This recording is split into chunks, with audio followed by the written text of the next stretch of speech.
오늘 이 저녁 시간 함께 할 하나님의 말씀 사사기 18장 17절에서 20절까지의 말씀입니다. 사사기 18장 17절에서 20절까지의 말씀 총 4절이라 제가 먼저 한 절, 여러분들이 한 절 번갈아 가면서 말씀 읽도록 하겠습니다. 사사기 18장 17절 말씀부터 제가 먼저 읽도록 하겠습니다.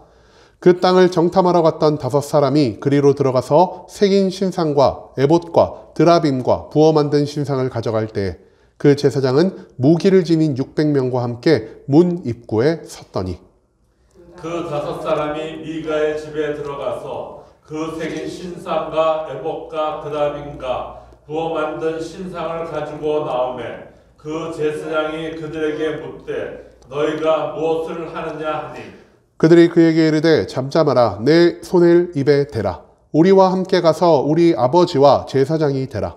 내가 한 사람의 집에 제사장이 되는 것과 이스라엘 한 지파 한 족속의 제사장이 되는 것 중에서 어느 것이 낫겠느냐 하는지라.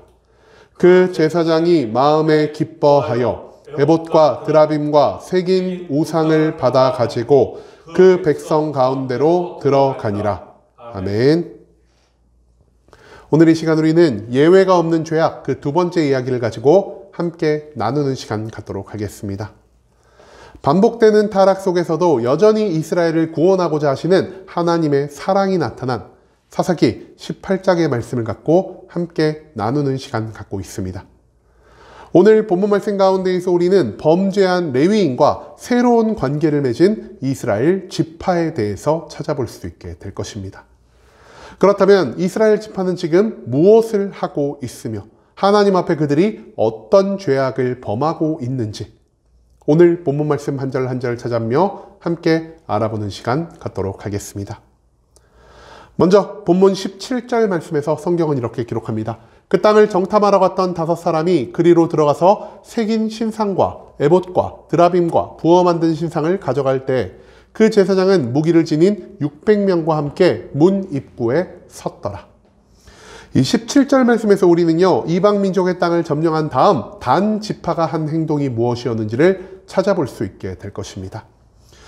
오늘 우리가 읽은 사사기 18장의 앞부분을 살펴보면요, 사사시대까지 아직 정착할 땅이 없었던 단 지파가 이스라엘 안에 있는 여러 지파들을 여기저기 돌아다니며 살아가고 있었다는 사실을 발견할 수가 있었습니다.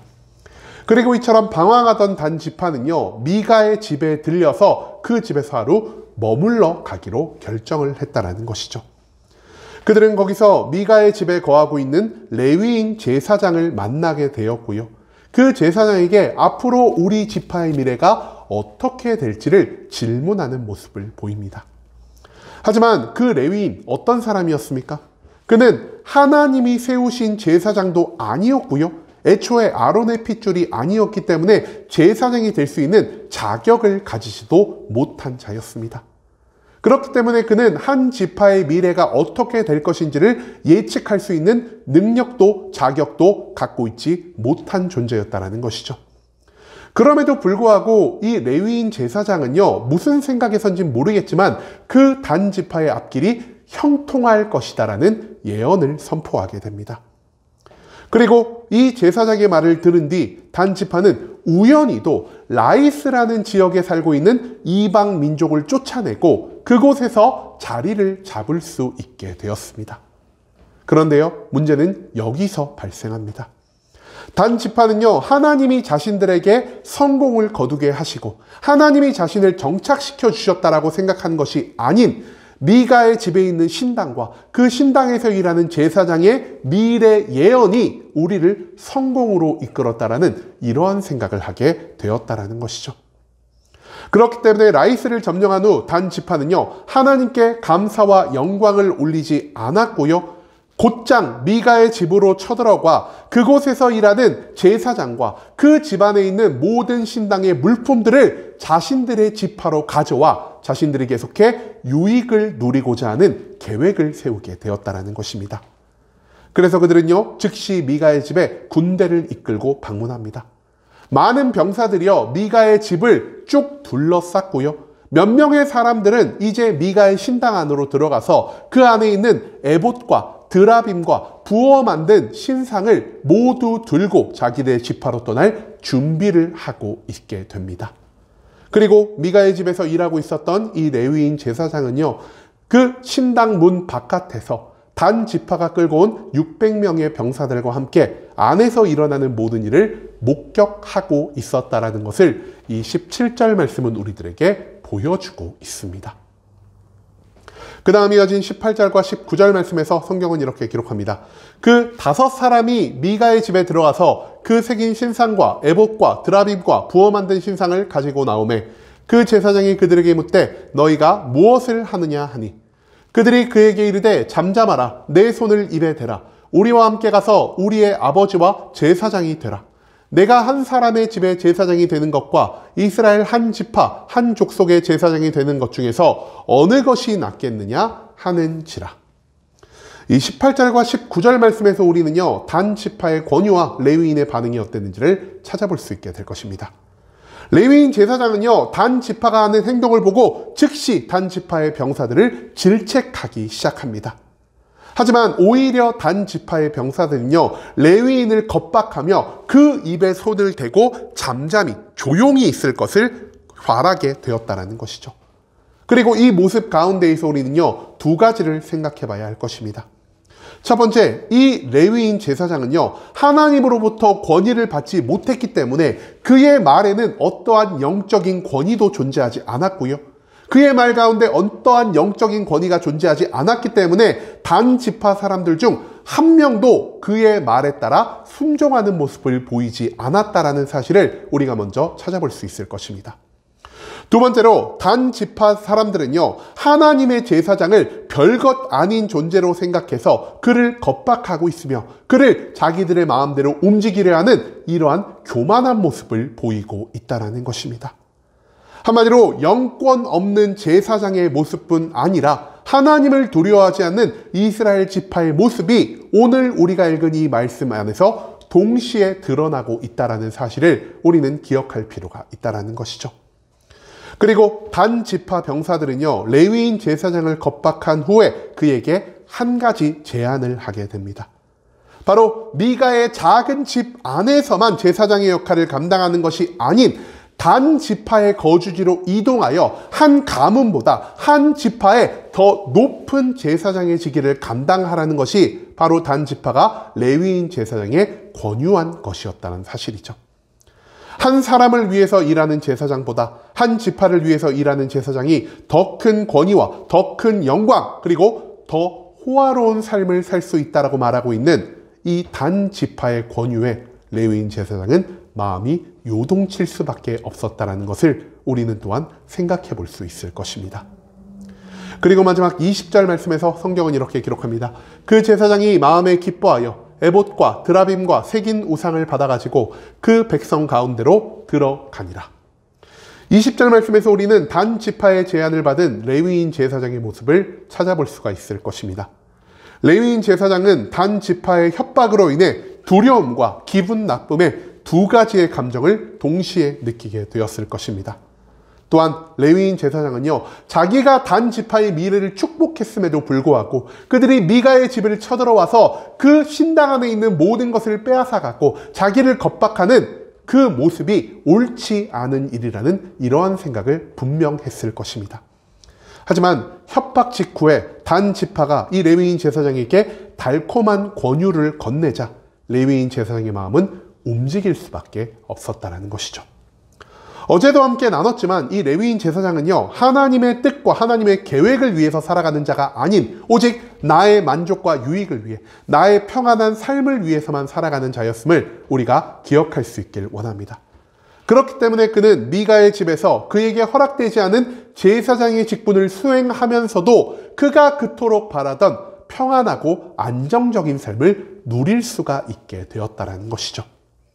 그런데요, 한 집안의 제사장으로 살아도 이러한 평안과 이러한 기쁨을 누릴 수가 있는데 내가 만약 한 집안이 아닌 한 지파의 제사장이 된다면 더 큰 권위와 더 큰 능력과 더 호화로운 삶 가운데에서 나의 말년을 보낼 수 있을 거라는 이러한 생각을 제사장은 하게 되었다는 것입니다.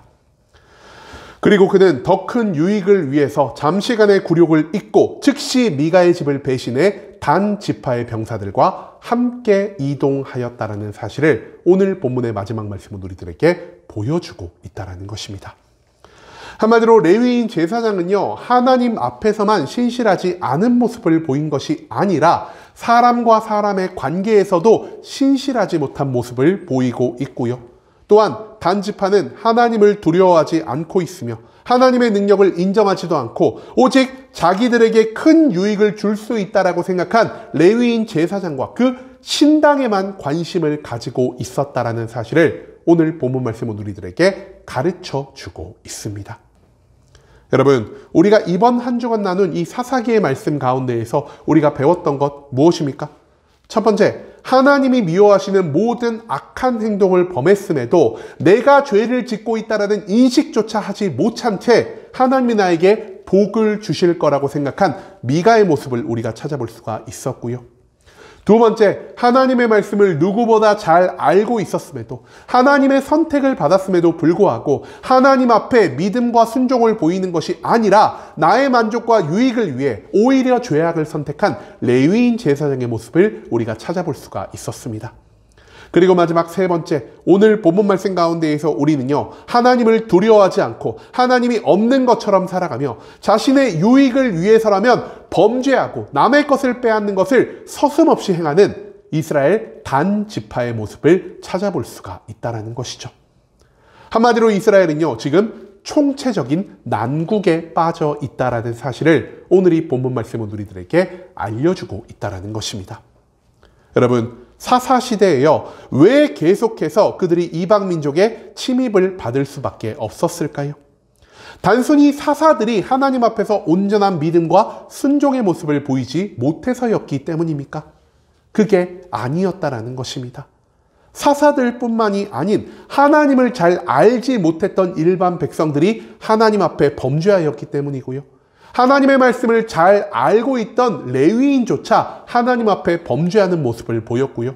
심지어 이스라엘 12지파 중 한 지파 전체가 하나님 앞에 죄악을 저지르는 모습을 보이고 있다는 사실을 오늘 이 본문 말씀 가운데에서 우리는 배울 수가 있었습니다. 즉, 소수의 사람들이 만들어내는 죄악이 이 나라를, 이 공동체를 멸망으로 만들어가는 것이 아니라 그 공동체 안에 소속된 모든 사람들이 하나님 앞에 범죄하고 하나님 앞에 회개와 돌이킴을 보이지 않을 때 하나님은 그들을 돌이키게 하고 그들을 회개하게 하기 위해서라도 하나님의 심판을 내릴 수밖에 없으셨다는 사실을 우리는 오늘 말씀 가운데에서 잊지 말아야 한다는 것입니다. 즉, 한 공동체, 한 가족, 한 나라의 위기는요, 소수의 죄악이 아닌 그 안에 속한 모든 사람의 죄악으로 인해 발생한다는 것입니다. 그렇기 때문에 우리는 내가 속한 모든 집단에서 문제가 발생했을 때 타인을 정죄하고 타인을 탓하는 것이 아닌 다른 모든 것에 앞서서 나의 삶을 먼저 되돌아보고 나에게 죄가 있다면 그 즉시 하나님께 회개와 돌이킴으로 진정한 언약 백성의 모습이 무엇인지를 나의 회개로부터 모든 공동체의 구성원들에게 보이며 살아갈 필요가 있다는 사실을 우리는 이 말씀 가운데에서 배워가야만 한다는 것이죠. 여러분, 이제는 내가 지금 있는 이 자리에서 하나님이 원하시는 온전한 그리스도인의 모습을 보이고 있는지를 다시 한번 생각해 봅시다. 한 공동체나 한 국가의 몰락은 소수가 아닌 나를 포함한 모든 사람들의 죄악으로 인해 만들어지는 것임을 사사기의 말씀은 이 말씀을 통해서 계속해서 우리에게 강조하고 있다는 것입니다. 남 탓을 하고 나의 죄를 피하려는 어리석음이 아닌 내가 먼저 하나님께 회개하고 돌이키며 온전한 믿음과 온전한 순종으로 참된 그리스도인의 모습을 먼저 보이며 살아갈 수 있는 순복음 함께하는 교회 모든 성도님들이 될 수 있길 간절한 마음으로 소망하겠습니다.